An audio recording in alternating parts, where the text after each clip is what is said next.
for translators going forward guidelines for how to translate the liturgical text correctly.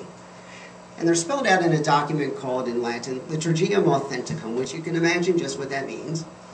But it has a pretty lengthy subtitle that I want to share with you, and it's really important, so listen closely.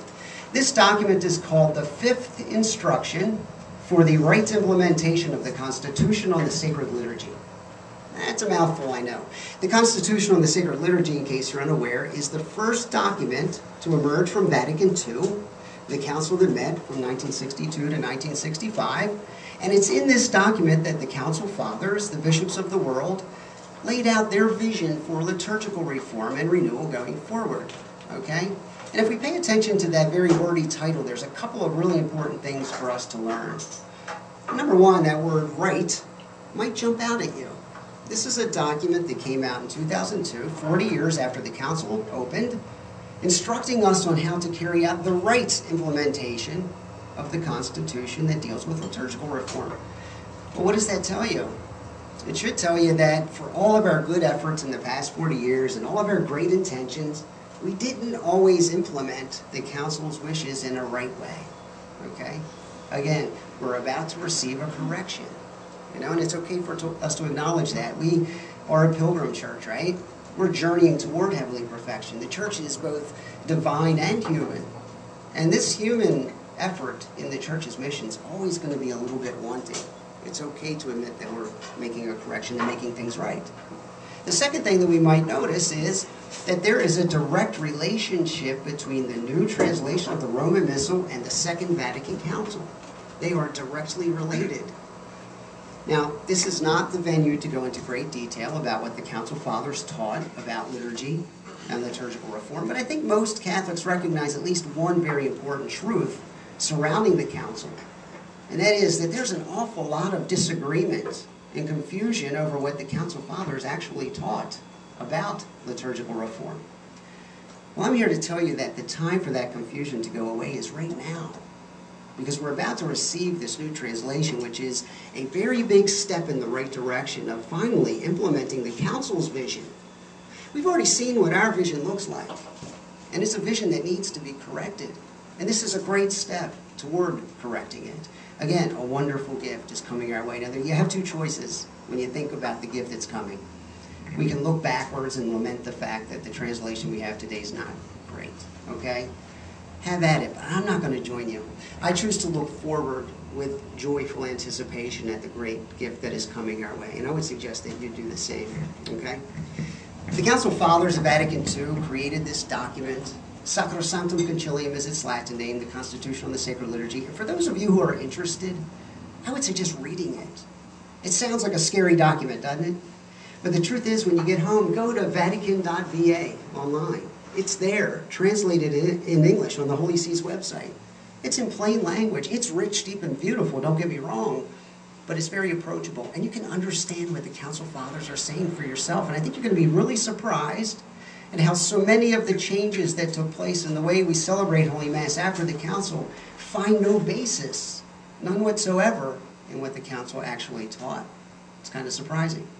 One of the other things you'll find is that the purpose of that document, its principal aim, was to promote the fully conscious and active participation of all the faithful in the sacred liturgy. Straightforward enough, right? But I think that begs two really important questions. Number one, in what are we called to participate? Number two, how are we supposed to do it?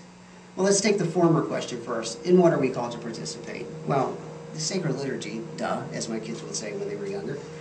But that begs yet another really important question. What is the sacred liturgy? As we discussed already, we need to know something about it. We need to know its nature. And so if we take a look at the Catechism of the Catholic Church to try to get an answer to that question, we find in Article 1069 something really important.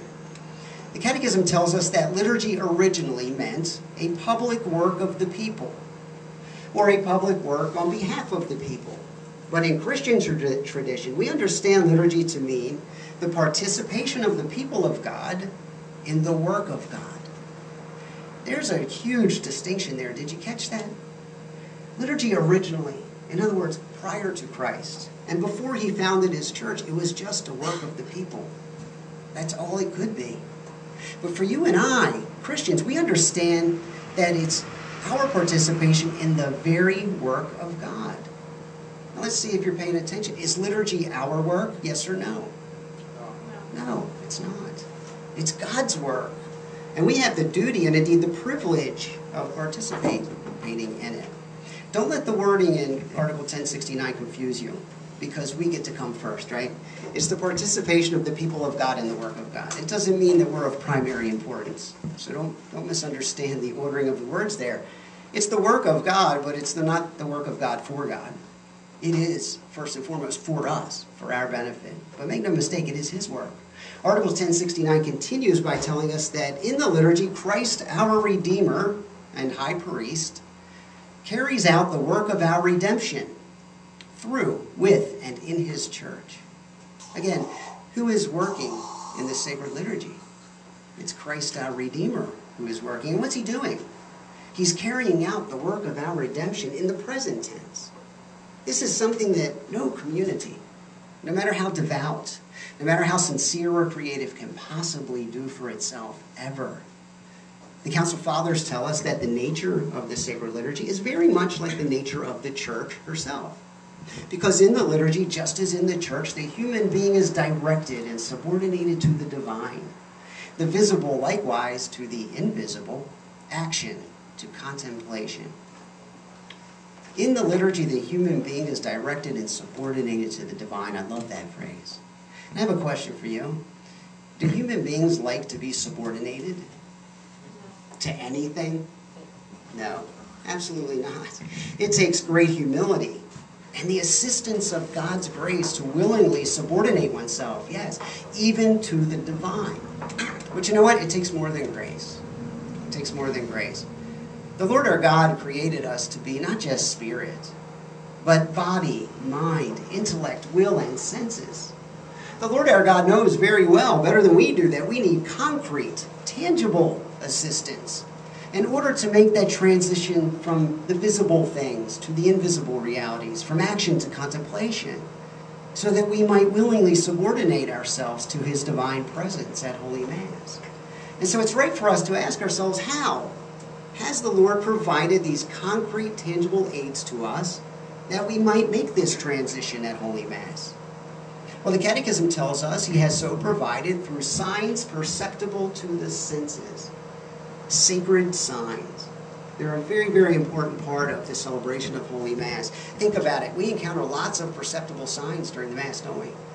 Words, music, incense, gestures, vestments, vessels, furnishings, even the building itself can be a sacred sign whose purpose it is to help us make that transition from action to contemplation, from things that are visible to things that are invisible, to be called up into divine union so we can willingly subordinate ourselves to the Lord who redeems us. Now that we've talked a little bit about sacred signs and what they do, it's really important for us to acknowledge where they come from. The Council Fathers tell us that the outward visible signs at Holy Mass that signify divine invisible realities have been chosen by Christ or by the Church as she teaches in His name. This is a very, very important thing for us to understand, my friends, because it means that the sacred signs at Holy Mass, the authentic sacred signs at Holy Mass, they don't come from our liturgy committees. They don't come from our priests. They don't even come from the bishop as an individual. They come from Christ Himself, who chose them for us, for our own good. They come from Holy Mother Church, as she teaches in His name, for our good.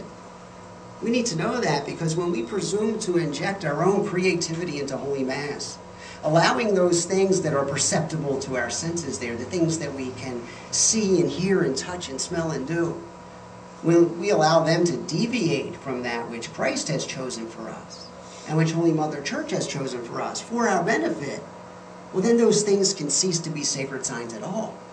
They can actually erect obstacles that stand between where we are today and where the Lord wants to take us. They can actually serve as an anchor that holds our feet to the here and now at a time when our hearts and souls are straining to move heavenward for union with the divine Savior. They are very powerful. And so we need to have a good understanding of where sacred signs come from and what separates the authentic sacred signs from those that can stand in our way. The Council